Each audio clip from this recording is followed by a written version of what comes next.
안녕하세요, 조디입니다. 오늘은 해외에서 영어보다 중요한 3가지에 대해서 이야기 나눠볼게요. 영어보다 중요한 게 있다고? 영어만 잘하면 해외 유학하고 해외 취업하는 거 아니야? 라고 생각했던 분들에게 도움되면 좋겠습니다. 영어도 중요하지만 유학이 결정되고 나서, 해외 취업이 결정되고 나서 실제로 해외 생활을 하시게 되면은 영어는 사실 베이스입니다. 똑같은 베이스를 깔고 갔을 때 과연 해외 생활을 잘하려면 어떤 거에 집중하면 될까? 이걸 꼭 아시면 좋겠습니다. 갈무리하자면 1번 네트워킹, 2번 멘탈 관리, 3번 돈. 자, 바로 시작해 볼게요.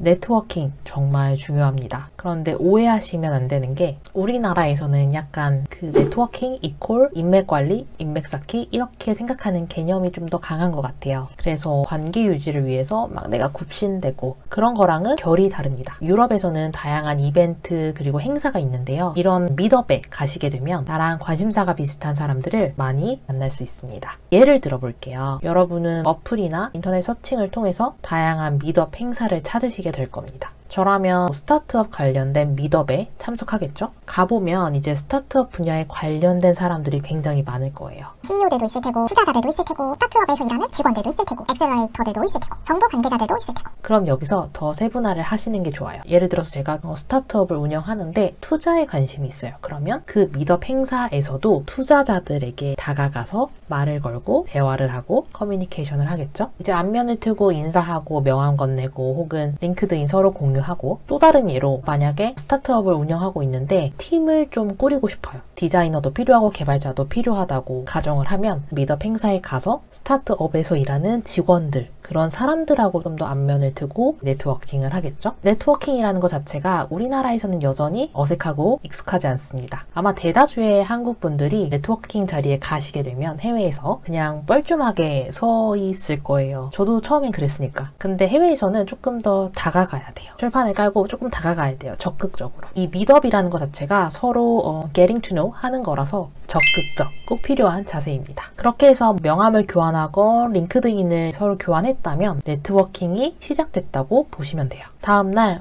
미트업에서 만나서 반가웠어. 앞으로 서로 도움 주고 받았으면 좋겠어. 이런 식으로 연락을 하면서 네트워킹을 꾸준히 해가시면 돼요. 사실 이거는 한국에서 회사 생활을 하신 분들이라면 이미 굉장히 익숙하죠. 거래처나 외부 사람들하고 미팅이 있었어. 그럼 다음날 감사했다고 이렇게 안부차 이메일 보내잖아요. 네, 우리가 한국에서 회사 다니면서 배웠던 그 비즈니스의 매너, 그것과 비슷한, 하지만 조금 더 적극적으로 하는 게 바로 유럽에서의 네트워킹입니다. 그럼 여러분은 이런 생각 하실 거예요. 그래, 내가 네트워킹 했어. 그럼 이 네트워킹으로 내가 뭘 할 수 있는데? 이렇게 만들어진 네트워킹을 통해서 여러분은 일자리를 추천받을 수도 있고요. 혹은 팀원을 구할 수도 있고요. 아니면 진짜 친한 친구를 얻을 수도 있습니다. 네덜란드 그리고 독일 이런 여타 유럽 국가들은 회사에 빈자리가 나오면 바로 공지를 올리지 않습니다, 여러분. 일단 주변인들 통해서 괜찮은 사람들을 찾고요. 추천을 받아요. 그 추천을 받아서 면접을 보고요. 그래도 사람이 구해지지 않으면 그때 공지를 올립니다. 그래서 유럽에서는 이런 네트워킹을 통해서 추천한 사람이 면접을 보는 경우가 굉장히 흔합니다.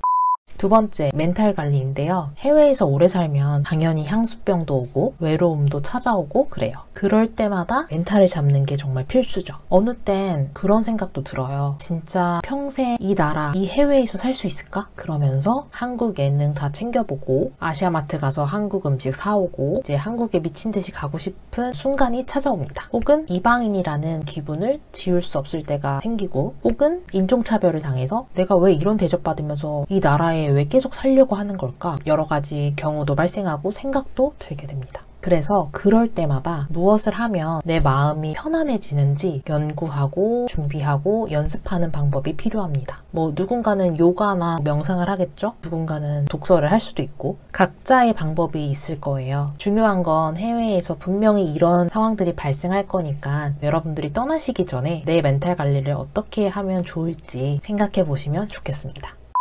마지막, 돈. 진짜 무시 못하는 필수 조건이죠. 돈이 많아야 된다는 게 아니라 어느 정도의 돈이 있으면 해외 생활을 할 때 우리가 일단 자리를 잡잖아요. 그때 스트레스가 조금 덜하고 또 마음도 여유롭고 합니다. 여러분들이 유학을 간다고 가정할 때 집안이 여유로운 분들도 있을 테고, 반면 유학 가서도 아르바이트 하면서 유학 생활을 해야지 이렇게 계획하시는 분들도 있을 거예요. 혹은 일단 해외에 가서 부딪히면서 일자리를 한번 구해보자 이렇게 계획을 하시는 분들도 있을 테고요. 그래서 어느 정도의 여윳돈은 조금이라도 준비하시는 걸 추천드리고요. 이거는 제가 돈 때문에 해외에서 많이 힘들어 본 경험이 있어가지고 미래의 제 후배님들께 꼭 전달드리고 싶은 이야기입니다.